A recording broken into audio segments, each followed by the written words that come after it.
1. 1477 Charles, Duke of Burgundy, is defeated and killed by René II, Duke of Lorraine at the Battle of Nancy. The Battle of Nancy, which changed the fortunes of medieval Europe, took place on Jan. 5, 1477. Although Valar Charles the Duke of Burgundy was considered one of the most powerful monarchs in Europe, his ambition came to an end in a confrontation with René II the Duke of Lorraine. Lorraine and a coalition of Swiss mercenaries win a decisive victory over the Burgundy army. Valar Charles is killed in action, and his body is frozen on ice, only to be discovered a few weeks later. This victory ensured independence for the Lorraine region, but even more significantly, it marked the fall of the Principality of Burgundy and the beginning of a European realignment centered on France. The Battle of Nancy is remembered as the last large-scale battle of medieval Europe, and the result is deeply imprinted in history. 2.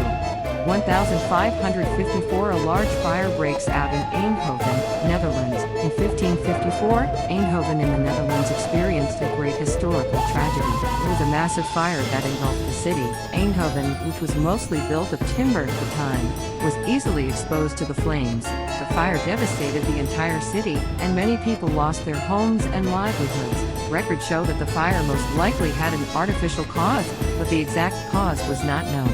However, this event later sparked the reconstruction of the city, and safer architectural structures and countermeasures were being pondered to prevent the fire. While it was a painful memory for the citizens of Eindhoven, it was also a moment of change that created a new beginning. 3. 1781 Richmond, Virginia, is attacked by the Royal Navy, led by Benedict Arnold during the American Revolutionary War. In January 1781, at the height of the turmoil of the American Revolutionary War, Benedict Arnold, commander of the Royal Navy, attacked Richmond, Virginia, leaving a great shock. Once a hero of the American Independence Army, Arnold turned his back on Britain and fought on the side of the enemy forces at this critical moment of the war. He raided Richmond, looted and burned major buildings in the city, and wreaked havoc on the colonial forces. This attack horrified the citizens of Richmond and ignited their resolve for independence. Although Arnold's betrayal is remembered by the American people as a traitor, it was recorded as a key turning point in the War of Independence. 4. 1885 Postal Service was abolished in Josson's General Post Office. In 1885, the Postal Service was abolished by the General Administration of Josson. Only a year ago, in 1884, the General Administration was established with the introduction of a modern postal system. But in the same year, a Gapsen coup occurred and wreaked havoc. In the aftermath of the political upheaval, the General Administration of Korea experienced difficulties in its operations, which eventually led to its abolition in 1885. This was seen as an event that illustrated the frustrations Joseon faced and the challenges of modernization. At that time, the abolition of the General Administration of Korea went beyond just stopping the postal service and symbolically represented the era of external pressure and internal political instability. However, after this, Joseon continued to seek change by continuously attempting to modernize itself. 5. 1924 Kim Ji-seop, a member of the Uryelgan, attempts to assassinate the Japanese emperor, but fails. Japanese colonial era, 1924. Kim Ji-seop, a member of the royal family who has fought for the independence of our people, makes bold plans to target the center of the Japanese empire. He wanted to shake the hearts of Japanese imperialism by shooting the Japanese emperor to death. Hoping for Joseon's independence, Kim moved to Japan and thoroughly prepared. He attempted to go down in Tokyo. Unfortunately, however, the plan ended in failure, and he was arrested and sentenced to death in a Japanese court. Although he did not achieve his goal, Kim's courage and sacrifice showed his fervent faith in his country's independence. His name is still deeply engraved on a page in the history of the independence movement to this day.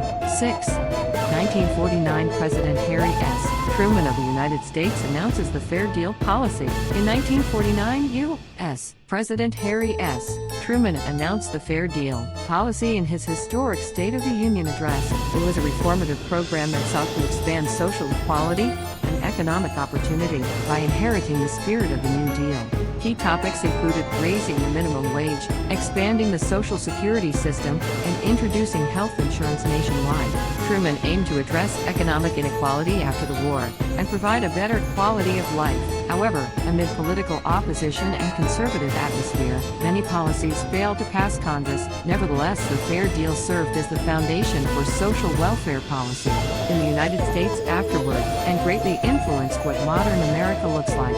7. 1964 The heads of the Eastern and Western churches meet in Jerusalem for the first time in 910 years. In 1964, the world had a momentous moment that will go down in religious history. Athena Gorzai, the Archbishop of the Eastern Orthodox Church, and Paul VI, Pope of the Roman Catholic Church, met in Jerusalem. It was the first historic event in about 910 years since the Great East-West Schism in 1054. This meeting was regarded as the first step toward breaking down the wall of division, which was a long-standing symbol of conflict. The two leaders pledged reconciliation through brotherhood, and later opened a new way for inter-church dialogue and cooperation. This moment, which shows the importance of interfaith harmony and understanding, is still remembered as a symbol of hope and reconciliation to this day. 8. 1982 night curfew lifted in South Korea. In 1982, Korea faced a historical change. On January 5th of that year, 36-year-old curfew was lifted. It was a symbolic event that restored free nights to the people. The curfew, which began in 1945 after Korea's liberation from Japan's colonial rule, was enforced for the sake of maintaining public security amid war and anxiety. But over time it has caused inconvenience and dissatisfaction. It was not just a policy change, but a step towards social stability and democratization. On the night when it was announced, many citizens took to the streets to rejoice and remember this moment as a symbol of freedom and hope. On the night of 1982, Korea was calm and revitalized. 9. 2004 Burundi's Hutu armed group, FNL, decides to withdraw its declaration of war and start negotiations with the president. In 2004, a spirit of hope rose in Burundi, a small African country. After decades of ethnic conflict and violence, the Hutu armed group FNL withdrew its declaration of war, showing its commitment to peace. The FNL agrees to sit at the negotiating table with the president, and Burundi is facing a turning point in peace. It was an important moment created by the people's desire to end long, bloody conflicts and civil wars and the support of the international community. Of course, the negotiating path was not smooth. However, this decision is remembered as a historic event in which Burundi took its first step toward peace. It was a significant year for showing the importance of harmony and dialogue, not division and conflict. 10. 2014, 14 people are killed when a new building collapses in Jaya, India. In 2014, a shocking accident occurred in Jaya, India. A new building collapsed suddenly, devastating the working workers. The accident killed at least 14 people and caused a number of injuries. At that time, the site was suspected of poor safety management and violations of construction regulations, causing great controversy across India. The accident that could have been prevented due to unstable structures and poor use of materials led to the disaster. This incident served as a wake-up call for construction safety, but similar accidents are still repeated in many parts of the world. It was an incident that reminded me that the priority is to ensure proper safety in the space to hold people's lives.